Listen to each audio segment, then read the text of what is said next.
Não acredito em Deus porque nunca o vi. Se ele quisesse que eu acreditasse nele, sem dúvida que viria falar comigo e entraria pela minha porta dentro dizendo-me: Aqui estou. Mas se Deus é as flores e as árvores e os montes e o sol e o luar, então acredito nele. Então acredito nele a toda a hora e a minha vida é toda uma oração e uma missa e uma comunhão com os olhos e pelos ouvidos. Estes são alguns dos versos de um poema de Alberto Caeiro, um dos heterónimos de Fernando Pessoa. Estes versos estão cheios de espinosismo.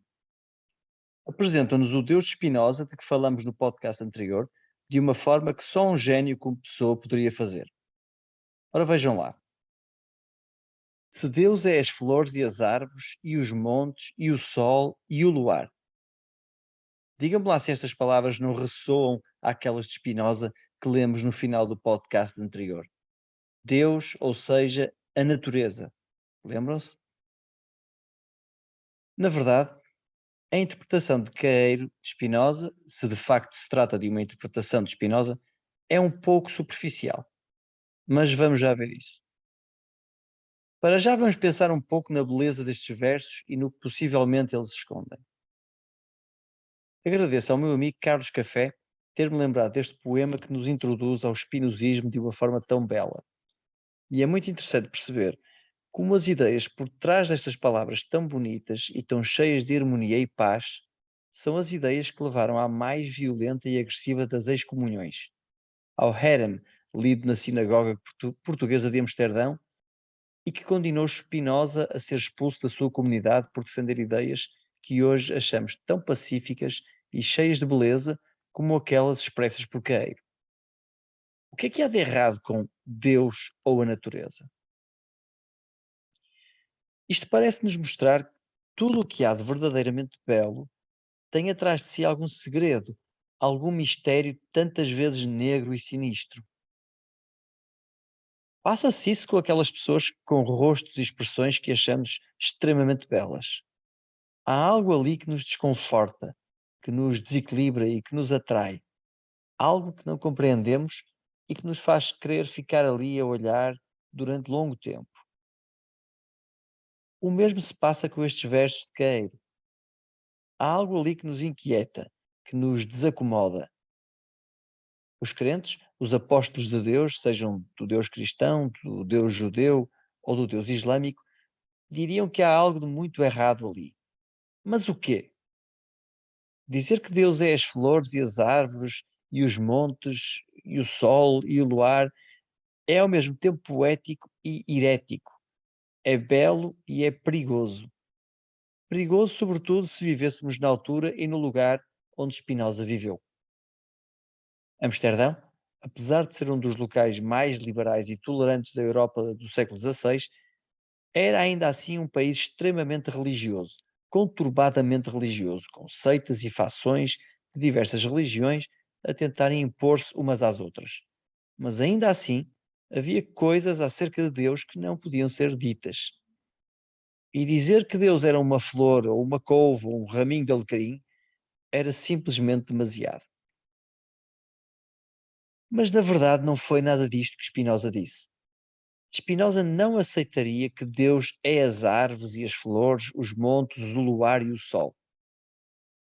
Mas, como também já vimos na nossa conversa anterior, Spinoza também não aceitaria que Deus é aquele ser que criou o universo e anda sempre preocupado com aquilo que os seus filhos pródigos andam a fazer por aí. Ou seja, Spinoza tem grandes problemas de integração social. É isso que eu quero dizer. Parece que é essa a conclusão a que chegamos. Spinoza parece aquele miúdo estranho do liceu que anda sempre sozinho nos intervalos. Ninguém quer brincar com ele e quando se aproximam até se assustam com aquilo que diz. A sua mente é muito estranha. Spinoza é um desses miúdos. Mas vamos tentar perceber um pouco melhor porque é que Spinoza não aceitaria que Deus é uma couve. Para percebermos isto, temos de ir um pouco além da noção de substância de que falamos anteriormente. Temos de perceber os conceitos de atributos e modos de Deus. Vamos entrar agora numa parte bastante complexa da metafísica de Spinoza. Eu tentarei torná-la o menos penosa possível, mas peço a vossa paciência e esforço em me acompanhar. Vão ver que o esforço compensa.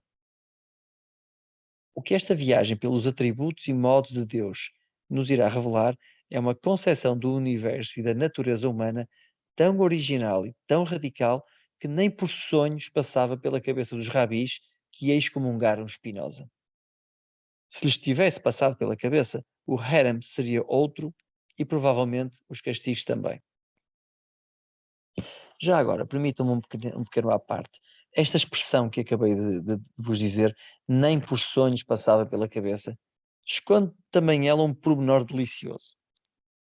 Esta expressão foi usada algures nos escritos de Spinoza e era uma expressão tipicamente portuguesa que era usada pela comunidade de judeus portugueses de então. Sabemos que Spinoza pensava em português.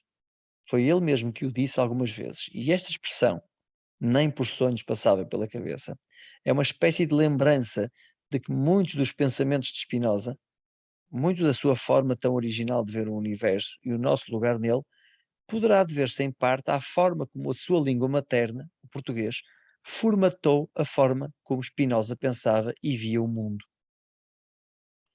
Pode ter sido este o nosso minúsculo, único e minúsculo contributo para a história da filosofia ocidental. Quem sabe? Bem, desculpem-me este arrombo patriótico e voltemos aos atributos e modos de Deus. Deixem-me ler-lhes mais um pouco do poema de Queiro.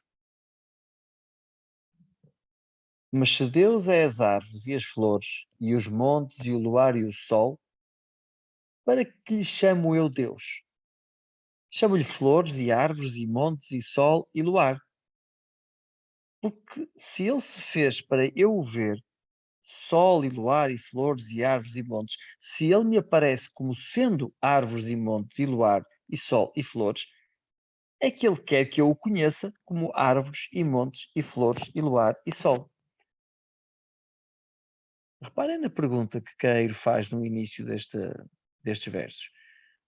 Se Deus é as árvores e as flores e os montes e o luar e o sol, para que lhe chamo eu Deus? Para que lhe chamo eu Deus? E um pouco mais à frente responde: é que ele quer que eu o conheça como árvores e montes e flores e luar e sol. Ele quer que eu o conheça assim. Spinoza não diria melhor. Spinoza diria que Deus quer ser conhecido, ou melhor, Spinoza diria que Deus só pode ser conhecido como árvores e montes e flores e luar e sol. Mas Deus não é as árvores, os montes, as flores, o luar e o sol. Isso são apenas formas que nós temos de conhecer Deus. As únicas formas de que somos capazes. Spinoza dizia que Deus, sendo infinito, tem infinitos atributos, mas nós, sendo finitos e limitados, apenas podemos compreender Deus através de dois desses atributos: o atributo da matéria e o atributo do pensamento. Cada um desses atributos, depende de Deus para existir e são como que a porta de entrada que temos para aceder a Deus.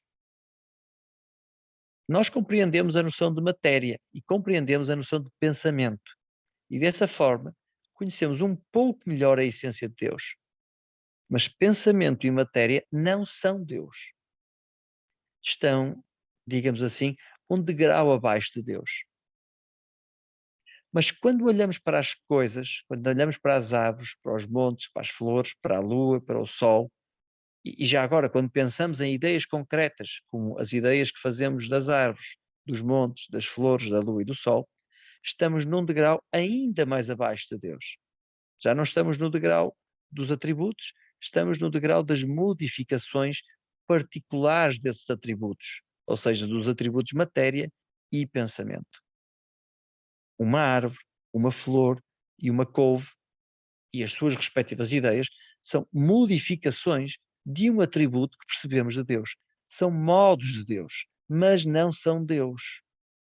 Deus está nelas e elas estão em Deus, como uma unha está num ser humano e um ser humano está numa unha. Mas identificar uma flor ou uma couve com Deus é tão disparatado quanto identificar um ser humano com a sua unha. No caso de Deus é ainda mais disparatado, pois Deus é absolutamente infinito e a matéria é apenas um dos seus infinitos atributos. Deus está na flor como o ser humano está na unha. Ok, foi esta a forma que eu arranjei de vos mostrar o conceito de imanência de Deus. Desculpem, não consegui melhor. O que quer dizer quando digo que Deus é imanente é que Deus está em todo o lado, em toda a natureza e não é exterior a ela, não é transcendente. Deus é a natureza no sentido em que é a totalidade da natureza e não apenas a totalidade das modificações do seu atributo material, aquilo que conhecemos desse atributo de Deus. Deus é tudo isso, mas também é todas as modificações do seu atributo de pensamento.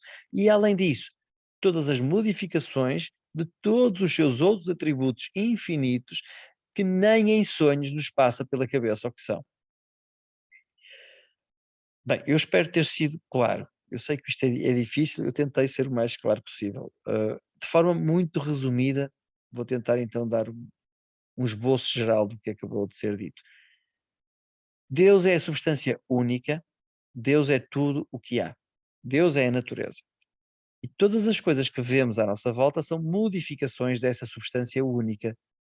São instâncias dos dois únicos atributos de Deus que somos capazes de conhecer, a matéria e o pensamento.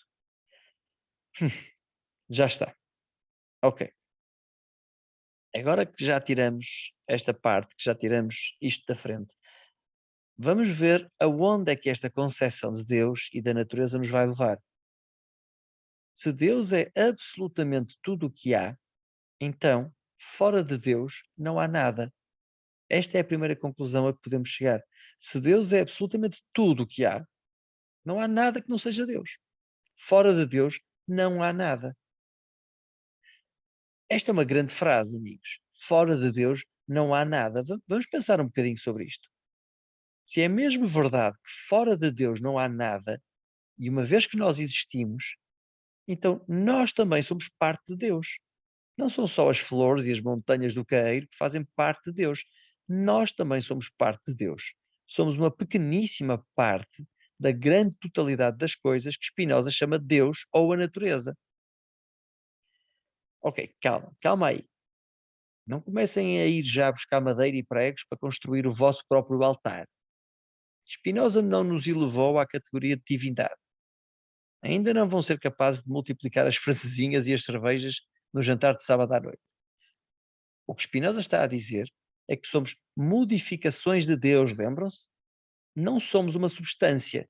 Somos apenas modos muito, muito pequenos num dos infinitos atributos de Deus. O mais certo é que Deus nem conhece o nosso nome. Dizer que Deus é a natureza e que fora de Deus não há nada leva-nos a uma concepção de Deus tão grande, tão gigante, que achar que Ele se preocupa com as nossas pequenas vidas é de uma arrogância tão grande, tão gigante, que só é ultrapassada pela nossa própria ignorância quanto à nossa verdadeira importância no esquema das coisas. Para Deus, somos infinitamente insignificantes. Mas esta boa nova que Spinoza nos traz é extremamente dolorosa. Deixa-nos órfãos do nosso Deus Pai, que tanta companhia nos faz nos momentos de aflição. Aquele Deus criador e cuidador e todo o seu aparato de santos, família sagrada e anjos que o ajudam. Como podemos ficar sem tudo isso sem entrar em desespero? É compreensível que os homens se sintam assim, diria Spinoza. Ele mesmo nos disse que se os triângulos pensassem em Deus, iriam achar que Deus era triangular. O Deus dos triângulos seria triangular. Talvez um triângulo perfeito a flutuar algures numa dimensão fora do espaço-tempo. E como esses triângulos pensantes, também nós imaginamos Deus à nossa imagem. Todas as ideias que fazemos de Deus refletem as nossas próprias limitações. Temos uma ideia de força quando olhamos para o nosso vizinho da frente que tem 2 metros e pesa 120 quilos. E daí, dessa ideia de força, aumentamos o máximo que conseguirmos a noção que temos de força e ficamos com um Deus todo-poderoso, estilo super-homem. Ficamos impressionados com a sabedoria de um professor de história que conhecemos na escola e achamos que Deus é tão sábio quanto 1 milhão de professores. Uma espécie de Stephen Hawking elevado a 1000, sei lá. Tudo isto é compreensível, diz-nos Spinoza, mas nada disto faz qualquer sentido. Deus é infinitamente maior que nós e é, além disso, qualitativamente diferente de nós. Deus é matéria e é pensamento, é certo, mas também é uma infinidade de outras coisas. Tem uma infinidade de outros atributos que não somos capazes de compreender. Ainda assim, fazemos parte de Deus, pois fazemos parte do todo, daquilo que Spinoza chama natureza. Mas, agora que estamos aqui, chegou a altura então de dar mais um passo. Se fazemos parte deste todo, como a unha faz parte do ser humano, que implicações isto tem para a forma como pensamos em Deus e em nós próprios? Se nós somos uma espécie de unha de Deus, o que é que isso diz acerca de nós e do nosso lugar no esquema geral das coisas? Bem, a primeira implicação é que se Deus é tudo o que há, então tudo o que há é natural. Nada é sobrenatural. Isto dito assim, hoje em dia pode nem parecer grande coisa, mas pensem nas consequências dramáticas que esta ideia tem para quem passa horas a rezar e a pedir a Deus que interfira com o rumo normal das coisas. Permitam-me o exemplo um pouco doloroso ou trágico. Se eu estiver neste momento com um cancro a corroer-me por dentro, não adianta nada eu rezar a Deus para que ele inverta o processo. Esse cancro faz parte da natureza e por isso é tanto o modo de Deus como eu ou você. Acreditar em milagres e intervenções divinas que interfiram com a ordem da natureza é para Spinoza um absurdo. Pedir a Deus para acabar com o meu cancro, por muito que me custe, é como pedir a Deus que deixe de ser Deus. Uma das implicações deste Deus de Spinoza é, portanto, que Deus não pode deixar de ser Deus. Outra implicação é que Deus não pode fazer absolutamente nada. Se Deus não pode ser Deus, Deus não pode fazer absolutamente nada. Deus não pode deixar de ser o tudo que é. Se Deus é absolutamente tudo, ele não pode deixar de ser aquilo que já é. Não pode fazer nada que mude aquilo que é, nem aquilo que irá ser.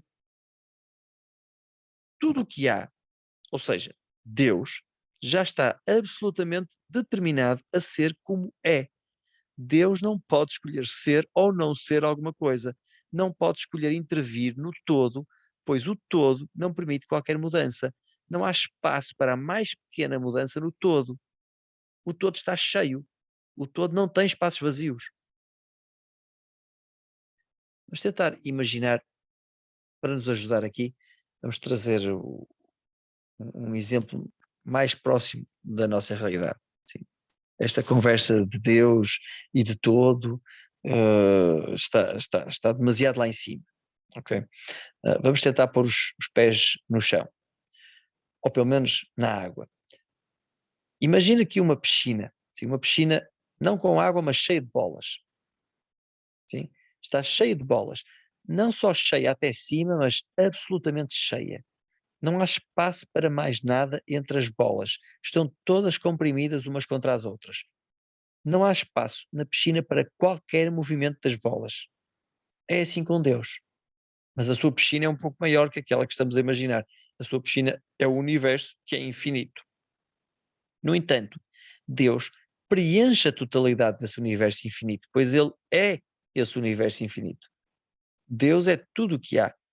Nada pode entrar ou sair de Deus, nenhum movimento é possível entre as bolas desta piscina, universo barra Deus. Tudo está determinado a ser como é e a agir da forma que age nesta piscina, neste universo. Nada podia ser diferente do que é. Ou seja, nem mesmo Deus pode desejar mudar alguma coisa. Deus não pode fazer nada de diferente do que já está feito. Deus não tem sequer desejos nem vontades, pois ter desejos e vontades implica que se tenha espaço para ter desejos e vontades. Implica que algo poderia ser pensado como sendo diferente do que é, e isso não é possível quando a totalidade das coisas já está preenchida com tudo o que é. Neste universo totalmente preenchido, não há espaço para o pode ser ou para o podia ser de outra forma. Tudo é como é. Aquilo que é e devia ter sido. É dessa forma, Deus ou o universo já é tudo o que existe ou pode alguma vez existir. Ou seja, nada há fora da natureza, nada há fora do universo, nada há fora de Deus. Natureza, universo e Deus são diferentes formas de falar da mesma coisa. E reparem bem, se isto tem de ser assim para Deus, se a totalidade das bolas da piscina é como é e não pode ser de outra forma, o que dizer de cada uma das bolas? Até agora estivemos a falar da totalidade das bolas, mas o que dizer de cada uma das bolas tidas individualmente? Imagine que nós somos uma dessas bolas. Podemos ter alguma vontade, podemos ter algum desejo, podemos ser capazes de movimentar alguma coisa com as nossas próprias escolhas, podemos ser capazes de mudar alguma coisa no mundo? Seguramente que não. Qualquer movimento que façamos é causado por outra coisa que não nós mesmos. Qualquer coisa que possa acontecer a nós, à nossa bola, é causado pela movimentação do todo, não pela nossa vontade ou pelos nossos desejos.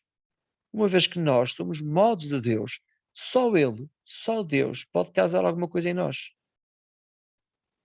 Mas o que é que isto diz acerca de nós mesmos? O que é que isto diz acerca do que efetivamente somos capazes de fazer? Bem, nós achamos que somos capazes de escolher o que vamos fazer hoje e amanhã e no futuro. Achamos que aquilo que desejamos, as nossas vontades, de alguma forma mudam o rumo das coisas. Vamos a outro exemplo. Vamos imaginar que eu quero ir à baixa de autocarro. Estou na paragem e quero mandar parar o autocarro que se aproxima na rua. Para isso, levanto o braço, o autocarro para e eu entro. Eu preciso de mais provas do que isto para me convencer que as minhas vontades influenciam coisas no mundo. É que reparem, ninguém me mandou ir à baixa. Eu fui à baixa porque quis. Ninguém me mandou levantar o braço. Eu levantei o braço porque quis. Eu sou livre para levantar o braço e baixá-lo quando quiser. Estou a fazê-lo agora mesmo, apesar de vocês não verem. Mas num universo tipo piscina de bolas, como aquele que Spinoza nos descreve, eu não sou capaz de levantar o braço. Só o todo é que pode causar alguma coisa que aconteça nessa piscina. Deus, ou seja, o todo, é a causa de absolutamente tudo.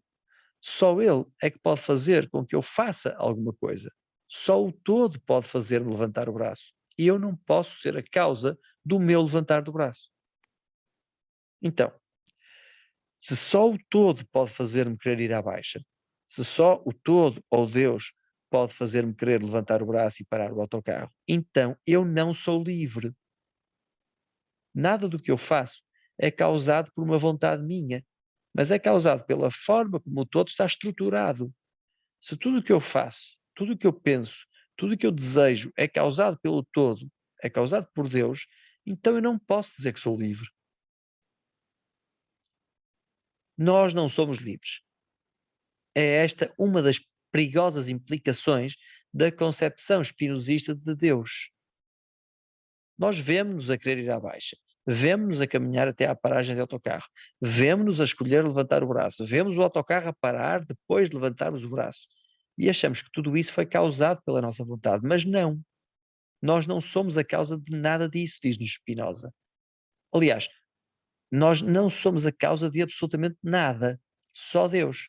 Só uma substância, como lhe chama Spinoza, é que pode ser a causa de alguma coisa acontecer a si mesma. E Deus é a causa de tudo o que acontece, pois Deus é tudo o que acontece. Mas isto parece completamente contrário ao que sentimos, certo? Nós sentimos que somos livres, sentimos que queremos ir à baixa, ir passear e vamos, nós sentimos que queremos levantar o braço para o autocarro parar, como é que podemos não ser livres?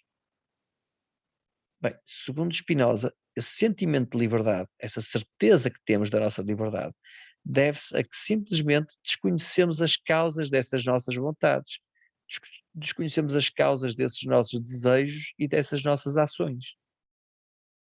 Repara no exemplo que Spinoza nos dá. Uma pedra lançada pelo ar em pleno voo.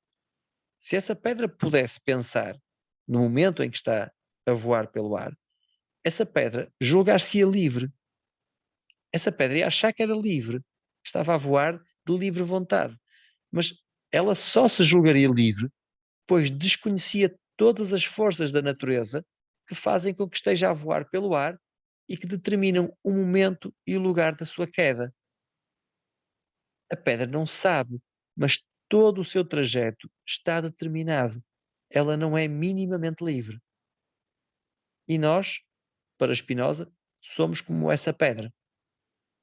Tudo aquilo que desejamos, tudo aquilo que fazemos, achamos nós que é fruto da nossa vontade, mas é a natureza ou Deus que determina, que causa essa nossa vontade. Para Spinoza, somos tão livres quanto a pedra, ou seja, não somos livres, não somos de todo livres. Mas e quanto a Deus? Deus é livre? Ora, vejam só o que Spinoza diz na proposição 33 da primeira parte da Ética. Vejam lá se ele não estará aqui a esticar um pouco a corda. As coisas não podiam ter sido produzidas por Deus de maneira diversa e noutra ordem do que a que têm. As coisas não podiam ter sido produzidas por Deus de maneira diversa. Isto não é esticar demasiado a corda? Hã? Parece que aqui fica bem claro que nem mesmo Deus pode querer que as coisas sejam diferentes daquilo que são. Se as coisas realmente não puderem ser diferentes daquilo que são, então Deus não é livre. Calma aí, Spinoza. Calma aí. Não teremos ido longe demais? Não estás a esticar demasiado a corda? Já vimos que Deus não é aquele ser barbudo que às vezes fala connosco e intervém nas nossas vidas. Ok. Até aí convenceste. Mas agora, dizer que Deus não é livre, que Deus é obrigado a ser como é, que tudo tinha de ter sido da forma que é e que Deus não teve nenhum papel a dizer sobre isto, isto não é ir um pouco longe demais, Spinoza? Talvez. Talvez seja ir um pouco longe demais até para o velho Spinoza. A questão da liberdade de Deus era um assunto demasiado delicado para ser arrumado assim desta forma. É que se tirarmos a Deus todos os atributos divinos, ficamos com o quê? Ficamos com as árvores, as flores e as montanhas do Caeiro. Spinoza sabia disto e mais à frente, na Ética, acabará por salvar a liberdade de Deus e, até certo ponto, a nossa própria liberdade. Mas para isso teve de fazer um pouco mais daquela magia conceptual que Spinoza já nos habituou. Com Spinoza, vimos Spinoza a dar, baralhar e voltar a dar uma série de conceitos e noções da história da filosofia. Fez isso com conceitos que já tinham uma grande tradição na história das ideias. Vimos que ele fez isso com o conceito de substância, com o conceito de Deus, e agora vamos ter de esperar mais um pouco para ver o que vai fazer com o conceito de liberdade. Fica para o próximo episódio deste podcast. Não se esqueçam que em breve iremos ter um ciclo de diálogos sobre Spinoza na Academia do Diálogo. Vou deixar o link na descrição deste episódio, onde se podem inscrever para participar ou, posteriormente, comprar a gravação destas sessões. Um abraço e até breve.